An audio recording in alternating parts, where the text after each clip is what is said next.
Bienvenue sur notre page Lecture paisible pour la suite de notre lecture Sœurs de sang.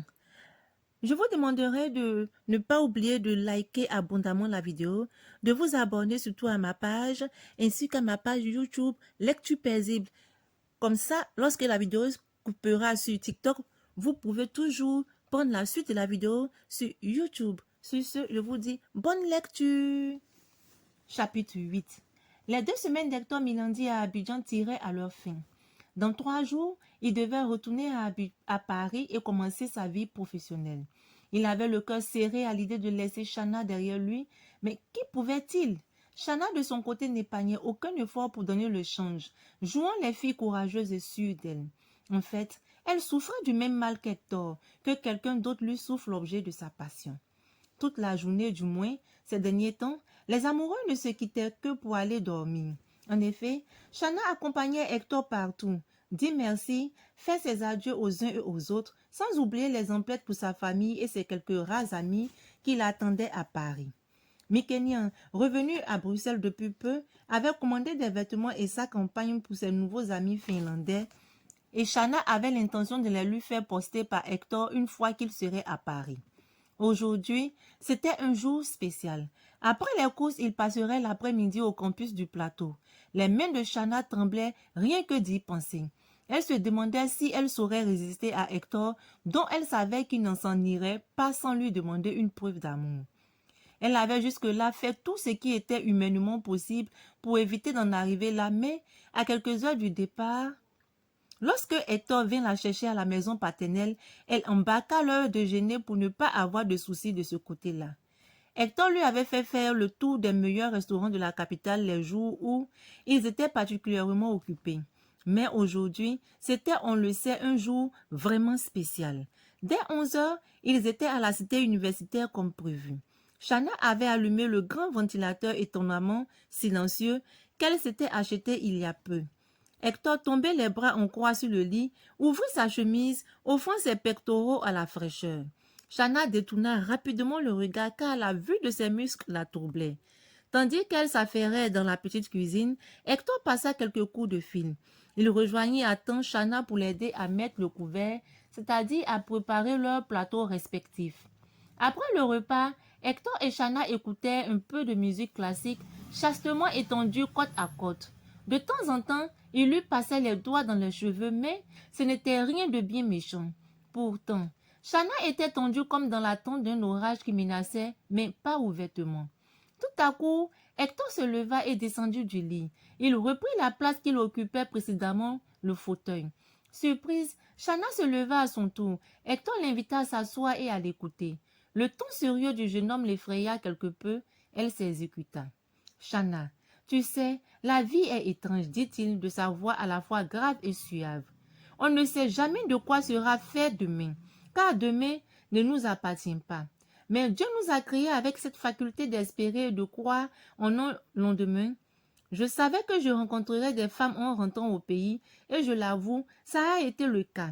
Mais une seule a retenu mon regard et fait bondir mon cœur. Ce ne serait pas honnête de ma part si je ne le disais pas. Cette femme, c'est toi. Ah bon? Fit Chana comme pour ne pas passer pour muette, car elle ne savait que dire. Je te l'avoue sans fausse honte, ma chérie, reprit Hector. Comme tu le sais, je m'en vais après-demain et je ne pourrai revenir que pour les vacances d'été. À moins que tu ne veuilles me rejoindre pour les fêtes de fin d'année. Je ne voudrais pas t'arracher brusquement à ta famille puisque tu m'as dit que c'est le seul moment de l'année où les vôtres qui vivent à Bruxelles vous rejoignent tous en même temps. Je t'aime, Chana. On ne se connaît que depuis 2 petites semaines, mais j'en suis convaincue. Je sais que ce sentiment est partagé. Chana, m'épouserais-tu si je te le demandais? Peut-être pas aujourd'hui, mais dans quelques mois. Je t'écoute. Hector, je suis flattée et comblée de t'entendre dire toutes ces choses et sans fausse honte non plus. Je t'avoue que je n'hésiterai pas un seul instant à accepter d'être ta femme si tu me le demandais.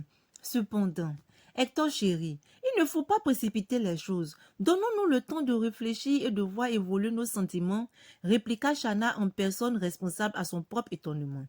Merci ma chérie, ce sera terriblement dur de vivre loin de toi, mais nous tenterons de faire avec. Je t'expédierai une webcam dès mon arrivée à Paris, comme cela, on pourra se voir via Internet. Super, n'est-ce pas? Oh oui. Ah, avant que je n'oublie, donne-moi ton tour de doigt. Déjà, non, c'est trop tôt. Il se mit à rire à l'unisson. Hector prit Shanna contre lui pour danser un slow imaginaire et c'est toujours en riant qu'ils se retrouvèrent dans le lit. Shanna eut envie de se débattre mais n'en fit rien, fondant sous l'ardent baiser d'Hector. Les mains du jeune homme s'introduisirent sous les vêtements de sa prisonnière qu'il n'arrivait même pas à tenter de s'échapper. Bientôt, il ne leur resta plus que leur dessous. C'est alors que Shanna réagit. Non, Hector, non, ne fais pas ça, je t'en prie. Pourquoi, Shanna? Je t'aime et j'ai envie de toi, ma chérie. D'accord, mais je ne peux pas. Je ne l'ai encore jamais fait et je veux arriver pur au mariage. Mais où est le problème puisque c'est moi ton futur mari? Tout en parlant, la langue et les doigts d'Hector exploraient le corps de Shanna qui n'essayait plus de s'échapper. Puis, elle obéissait à ce que lui demandait ce dernier. Il prit son temps pour renverser les dernières réserves de Shanna, l'amenant progressivement au plaisir.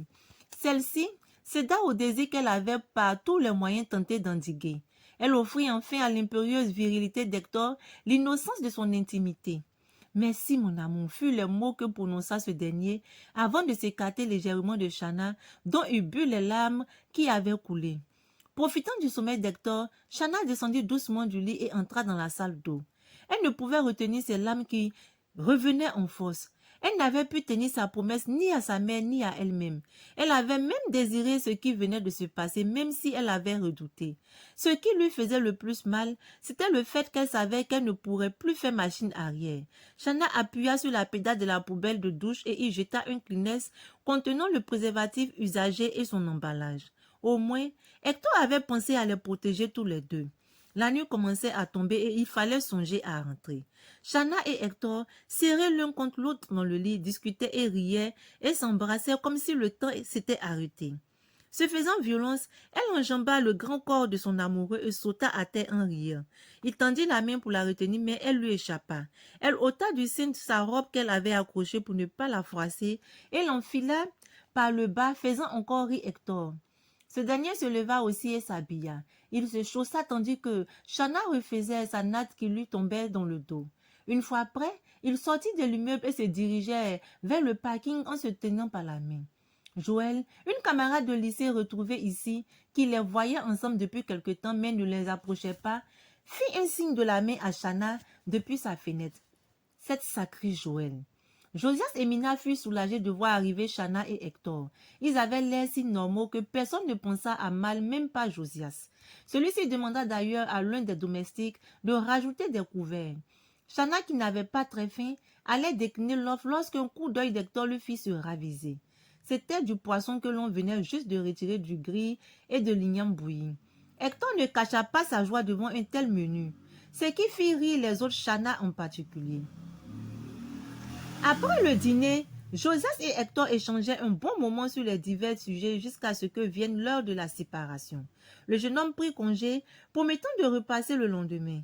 Josias sauta sur l'occasion pour lui demander de l'accompagner à Tirazout, où il devait se rendre pour payer les ouvriers commis à la réparation de 2 des bungalows. Hector se déclara ravi et honoré par cette invitation au bord de la mer. Mina leur annonça que Shanna et elle allaient reprendre leur marché aux puces pendant ce temps. La jeune fille s'empressa d'expliquer à Hector de quoi il était réellement question. Ce dernier ne put s'empêcher de rire. Une fois encore, Shanna discuta avec Mikenya qu'il avait appelé tard le soir pour savoir comment évoluaient les choses avec le cher Hector. Shanna lui raconta presque tout, n'omettant aucun détail.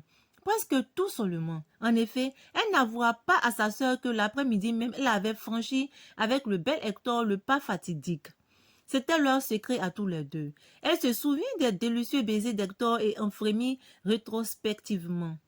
La jeune fille se mit au lit avec 1000 soupirs, si seulement Hector ne partait pas. Comme elle n'avait toujours pas sommeil passé minuit, Shanna redescendit à la véranda. Elle sursauta en voyant sa mère sur la balancelle. « Mais, Madame Atami, que faites-vous ici toute seule à cette heure-ci » plaisanta-t-elle. « Et vous, Mademoiselle Atami, que faites-vous ici à cette heure-ci » répliqua la mère. « Eh bien, je ne trouvais pas le sommeil, figurez-vous. » Pareil pour moi. Allez, je descends. Je pense que nous serions plus à l'aise dans le canapé d'osier que sur cette balancelle. Shana s'assit et attendit que sa mère la rejoigne. Une fois assise, Mina prit les mains de sa fille dans les siennes, comme elle aimait à le faire avec les gens qui lui étaient chers. Shana lui décrocha un sourire chargé d'interrogations. Pourquoi je ne trouve pas le sommeil ce soir? À cause de toi, ma fille. À cause de moi, maman Mina. Mais pourquoi? Tu le sais parfaitement. Mais je vais quand même te le dire. Ta relation avec le jeune Milandi. Ma relation avec le jeune Milandi, qu'est-ce qu'elle a cette relation? On est des amis, pas plus, maman. Ah oui? Hein. Donc tu penses que c'est au vieux singe que l'on va encore apprendre à faire la grimace? Je pense que vous êtes tombés amoureux l'un de l'autre le jour de votre rencontre chez Fleur. Et ces semaines d'aller et venue ensemble s'inscrivent dans la droite ligne de ces sentiments. Oh maman, te voilà en train de bâtir un roman. C'est ce qui arrive lorsqu'on lit trop. Shana, je ne suis pas en train de plaisanter là. Fais très attention à toi. Tu as plus de 21 ans. Tu es donc majeur et je n'ai pas à te dicter ta conduite. Mais il faut que je te parle des dangers que tu cours à perdre si vite la tête pour ce garçon. Ne te fie pas aux apparences et ne laisse donc pas ton cœur être emporté par ce que voient tes yeux. Un homme, c'est infiniment plus qu'une grande taille, un regard langoureux, de belles mains, un corps bien bâti, de belles dents et un teint chocolat au lait. Maman, nous avons beaucoup parlé, Hector et moi, et nous savons que nous pouvons nous entendre. C'est un garçon merveilleux et plein de sensibilité qui ne ferait pas de mal à une mouche. Ah oui? En tout cas, je te le répète, fais très attention. Tu pourrais te laisser séduire et abandonner au profit d'une autre dont il n'avait jamais été question avant. Je trouve le jeune Milandi un peu trop parfait et cela me fait peur. Papa t'a contaminé ou quoi? Cela te ressemble si peu à un tel discours. Shana, je te l'ai déjà dit, je ne suis pas en train de m'amuser. Prends à cœur mes conseils. Dans tous les cas, il s'en va dans très peu de temps. S'il t'aime vraiment, il gardera le contact et reviendra plus tard pour se déclarer officiellement et, éventuellement, demander ta main. Souviens-toi de tout ce que je vous ai dit, Mikenya et toi. D'accord, maman, je n'oublie rien de ce que tu as dit. Sois sans crainte, tout se passera très bien. Que Dieu en soit loué, ma chérie. Sur ces mots, Mina se leva et informa sa fille de ce qu'elle allait rejoindre sa chambre. Celle-ci l'embrassa et la laissa partir. Shana n'avait pas fini de réfléchir à sa situation. Elle se gourmanda encore une fois de n'avoir pas su résister à Hector. Ce n'était pourtant pas la première fois qu'ils se retrouvaient seul à seul dans une chambre. Certains après-midi, elle avait rejoint ce dernier dans le petit 2 pièces qui lui était réservé chez Madame Bessolo. Rien n'était jamais allé aussi loin entre eux. Elle se souvient alors qu'elle devait déjeuner le lendemain midi en compagnie d'Hector chez Fleur. Jude, son mari, venait de partir pour l'Afrique du Sud, où il possédait un magasin d'objets d'art ouest-africain. Aux premières lueurs du jour, Shana s'endormit enfin, d'un sommeil lourd, profond. De retour de la véranda, elle avait pris soin de préparer la tenue qu'elle porterait au déjeuner chez Fleur Bessolo. C'était une jupe taillée dans un tissu pain d'hibiscus rouge, dont le haut, un chemisier blanc tout simple à manches courtes, lui allait à ravir. Une paire de sandales rouges et un sac de la même couleur allaient accompagner cette tenue. Un petit touche la coiffeuse du coin lui suffirait amplement. Ainsi s'achève notre chapitre 8. Et vous, qu'avez-vous pensé de cette lecture? Eh bien, maman Mina a vraiment raison. Ce qui arrive à nous, jeunes filles, lorsque nous rentrons dans la puberté, lorsque nous sommes encore dans notre état de virginité. Des fois, le premier venu qu'on croise, on se dit, ah, c'est le meilleur, ah, il est le plus beau, ah, c'est l'homme de ma vie. Et enfin, on se retrouve avec la déception. Elle a vraiment raison d'attirer l'attention de Shana sur ce fait-là. Parce que les hommes, on ne sait jamais avec eux. Sur ce, je vous dis à très bientôt avec le chapitre 9.